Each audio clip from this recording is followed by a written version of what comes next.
introverted friends. Welcome to our Monday Learn and Grow. Today is January 13th. And today we're going to be talking about highly sensitive people. And it's funny because I didn't even realize that I was a highly sensitive person, at least didn't understand that there was even a quote unquote label for it up until a couple of years ago.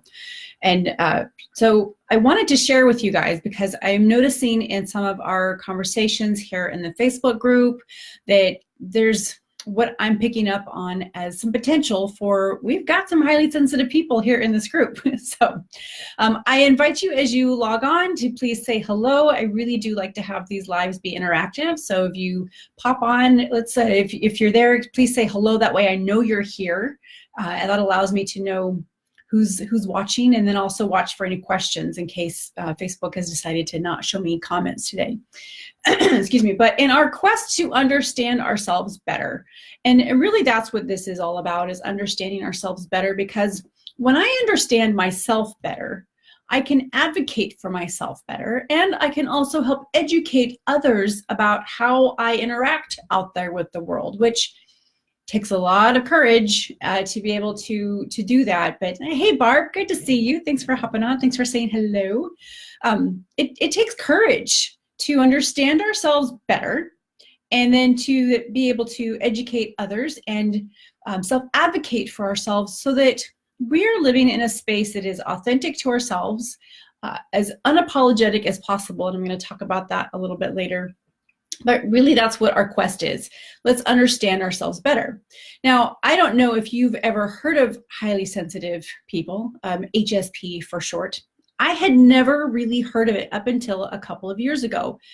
I was trolling through Facebook like I do occasionally, and one of my contacts had mentioned that there was a site. Somebody named Elaine Aron had written a book, and there was even a group for highly sensitive people on Facebook. And I went and I looked, and I'm like, oh man. So I got the book. The book is called The Highly Sensitive Person, and I'm hoping that that is showing correct. You guys can tell me if it's backwards. I can't always tell in this system here if it's backwards or not, but it's called The Highly Sensitive Person by Elaine Aron. Last name is A-R-O-N, not two A's like you might think. So I read that book. And as I'm reading the book, I'm thinking to myself, oh my goodness, I had no earthly idea that this even existed. This was my normal. I thought everybody felt the way that I did. I felt everybody would have the kinds of sensitivities that I did. Apparently not. Now, when I talk about sensitivities, and you guys will see me pop my eyes off to the side because I wrote some notes. I want to make sure I cover all the things with you today. So in the book, there's a self-assessment. And actually in our group, I posted a link to an electronic version of the assessment that you can take. If you're on the live here today, let me know if you were able to take that quiz, because I'm curious to know what your score ended up being. When you take the little quiz, and it only takes a couple of minutes, they estimate that if you get a score of 14 or higher, you are potentially a highly sensitive person. I scored 26.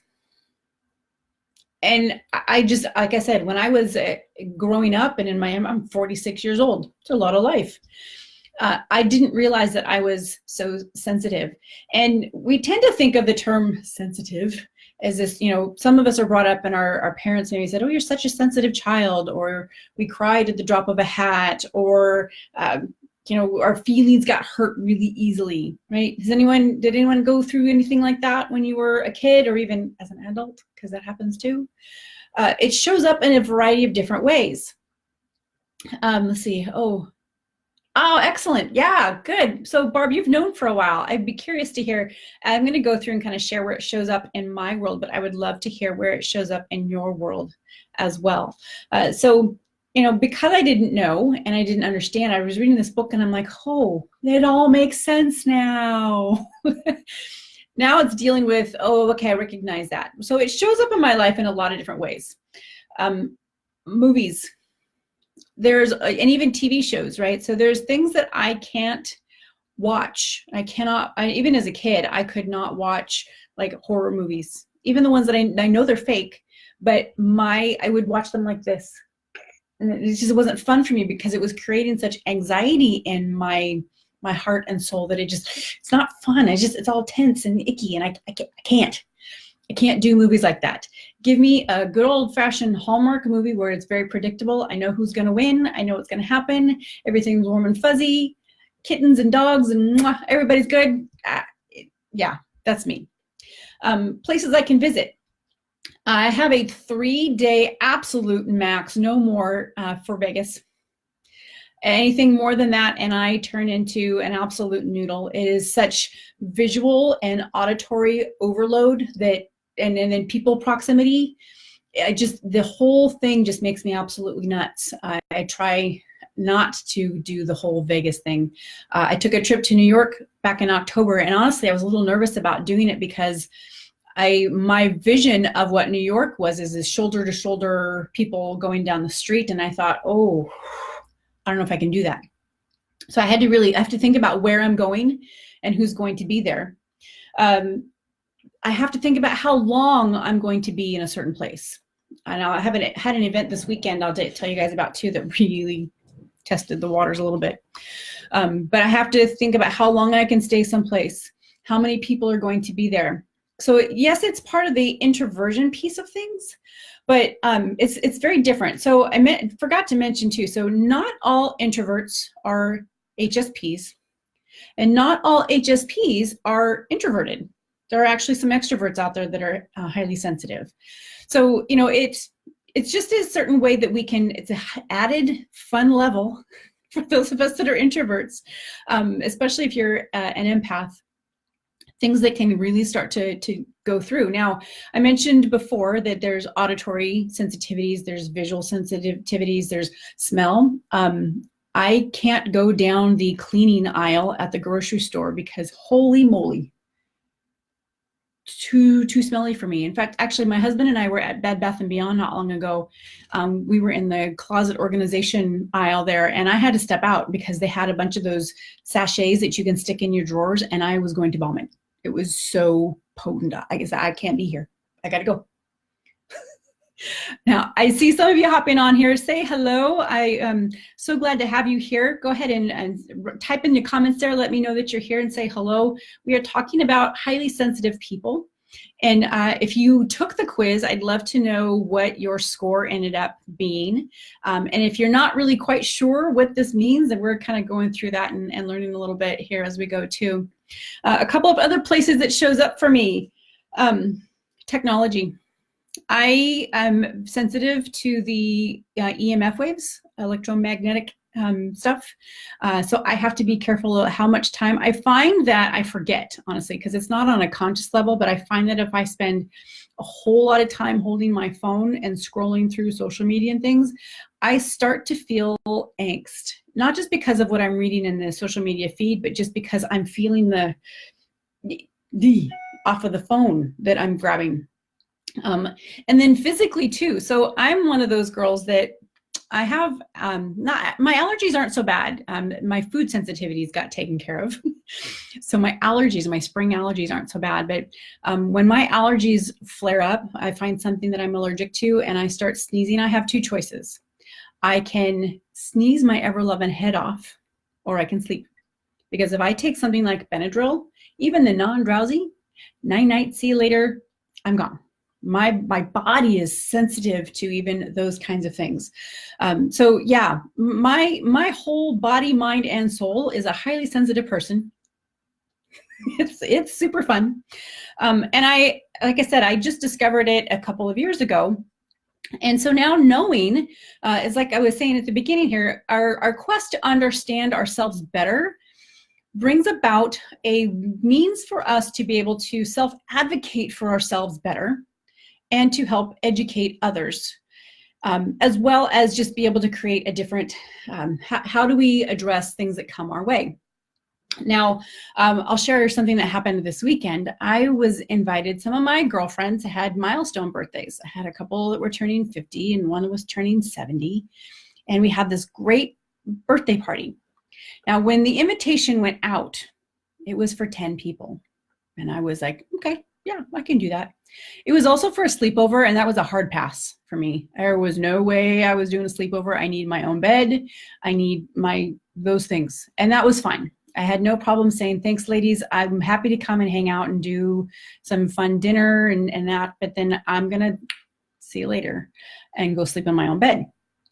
And then the email came a little bit later that was, okay, there's actually more like 15 people showing.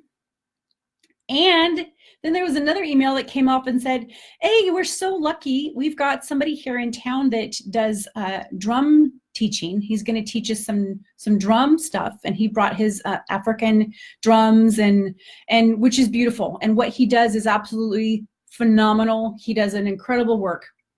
And in a living room situation with drums beating loud, I was beside myself. And actually, when I got that email, I couldn't back out of it. I was at a spot where I was committed to bringing food. I had said yes, and being the dutiful, I don't back out of things if I can help it. I went. Ended up being 20 people in this house with drums.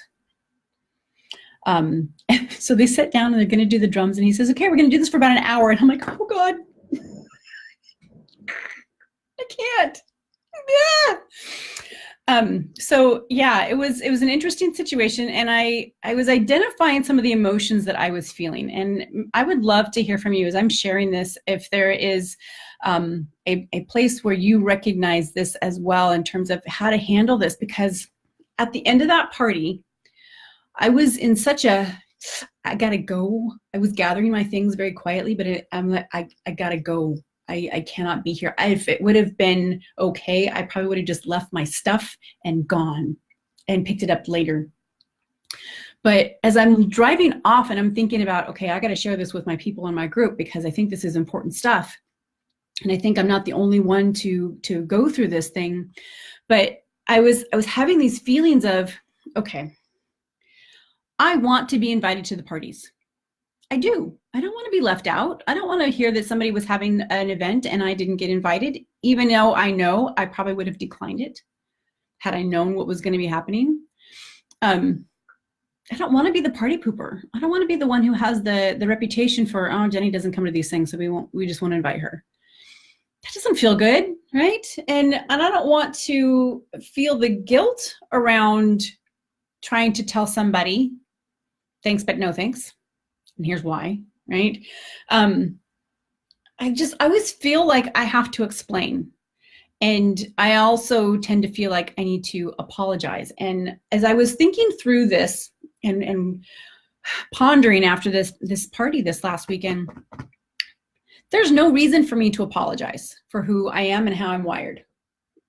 There's no reason for me to say, you know, I'm super sensitive and so I can't go, and to feel badly about that, because it's how I am, it's how I'm wired. Now, I don't use it as a crutch. Obviously, I went to this thing. It was ouch in the end, but we have to kind of dip our toes in occasionally, I think, to really play with where is our threshold. If I were to stick with my comfort zone and only stay on the corner of my couch and mainline Gilmore Girls all the time, God, nobody would ever want to spend time with me because I would be, right? Anybody else? So I'm going to pause for just a second here. So Barb, thank you for putting a comment here. It shows up for me in movies, TV, news. Yes, news. Oh my gosh, I had to stop watching news like years ago. I can't. And my husband's a police officer, which just heightened that. I can't watch news. Good news doesn't sell, so all he put is the bad stuff in there. But where I visit, yeah, mall, Costco. Oh, I'll give you guys a tip. Yes, Costco is a must for most of us. Most of our Costcos are open during the week till 8 p.m. And on Friday nights, after 5, when everyone has had it and done, and they are home doing dinner and things, between 5 and 8 on Friday night is actually perfect for Costco. For those of us that are like, because Saturday ain't happening. Also, where I visit because I react to others' emotions. Yes, thank you, empath. Yes. But mostly I struggle where plans change or I get too busy, overwhelmed. Yes, yes, yes. And Yes, Barb, you are speaking my language. We are right there, sisters together for sure. So it makes a difference in understanding and knowing this, right? At least I figure if I know how I'm going to respond and I know how my body, mind, and soul are going to react in cases like this, where I'm stuck in a situation or potentially in a spot, I can make an exit strategy. Now, I was sitting in this party last night and I'm listening to the drums and I'm trying to discreetly do this without looking like it's being misinterpreted like this is bad music, right? Does that make, And I'm sitting there thinking, how do I discreetly, it's going to be time to leave right after this. I know there were other things we were going to do after, but I'm not staying. So advocating for ourselves. And actually, I thought that I was going to need to call the host the next day or so and apologize. And I thought, no, not going to apologize. She actually knows me. She understands. She got it. We did have a conversation the other day, but I was really proud of myself because in that conversation, I did not apologize. I didn't. I said, you know what? Thank you so much. It was a beautiful party. After the drums, I needed to go, and she understood. And that felt really good. So I wanted to share a couple of tips, just some things that kind of we can keep in our minds as we are learning more about ourselves, both in our introverted state and how our personalities interact out there in the world, as well as adding on this beautiful layer of highly sensitive people. And how do we navigate our world so that we feel our own sense of normalcy without feeling like we need to be apologetic to those who don't understand?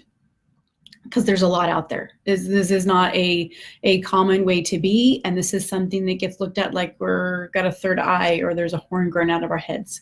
So I think it's super important to, number one, understand what this means and to be able to self-advocate for ourselves. And what I mean by self-advocating, being able to receive an invitation, ask the right questions. I should have done a better job of asking the right questions of the host as this was coming and what was to be expected. And to be honest, she did a fairly good job. It was just these last minute things that came in and then I felt it was too late for me to back out of it. So being able to self-advocate for ourselves in a way that is unapologetic, to be able to go to somebody and say, hey, thank you so much for the invite. I really want to support you. It is going to be happening in a way that is going to be a challenge for me. Here's what I can do, or here's an alternative, and helping them understand better. Not that everyone needs to cater to us. That's not what I'm saying at all. But just so that they understand, hey, if Jenny declines an invitation, it isn't because she's antisocial, which is what our typical go-to for introverts is. We're just antisocial. Not true. Not true. Okay. It also allows you to decide, okay, what is my threshold?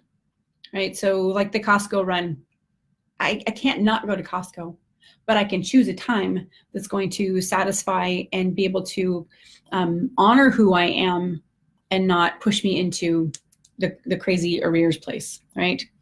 The second is be patient. Be patient with yourself and with others. Patience for myself ends up in the, okay, so that was allowed on Friday night and I could have handled that differently, but I learned something. Patience with others is, they may not understand. They don't have the same sensitivities that you do. And so it's okay to grant them grace. In fact, I highly recommend granting them grace. It's one of our gifts, actually. So patience with ourselves and with others as we're helping to self-advocate and educate people. And then the third one is to keep setting boundaries.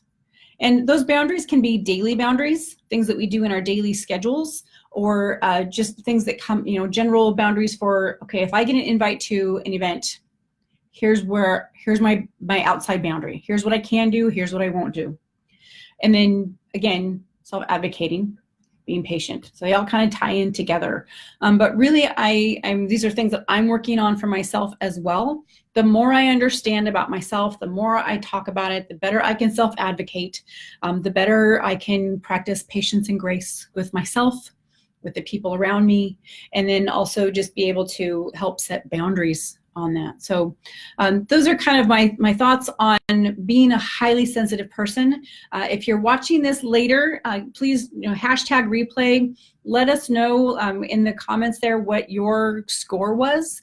If you need the link, let me know. And actually, after I post this, I'll post the link again for this, not the survey, the test, the quiz, the assessment, whatever word you want to use that feels good. It only takes like a minute or two, but it gives you a pretty quick reference as to, oh, okay, that makes sense. And then if you want to catch the book, The Highly Sensitive Person by Elaine Aron, it was really eye-opening for me to understand that's where some sensitivities are. And she's got some great tools in there as well. So that's my chat for today. I obviously help with this. This is part of where my one-on-one coaching can come in. If you are struggling with this piece of it, we can certainly talk about it and how it interacts with your tools to really be able to thrive in life as an introvert, highly sensitive person. It helps. So if they're just discovering that this is you and you need help navigating these waters, I would love to help you. In the comments up above is is my link to schedule a time to get together with me one-on-one. Would love to meet with you, share a little bit about what's going on in your world, and see if I might be able to help you out. So thanks so much. We will see you guys again very soon. Have a great rest of your Monday. We'll talk to you later.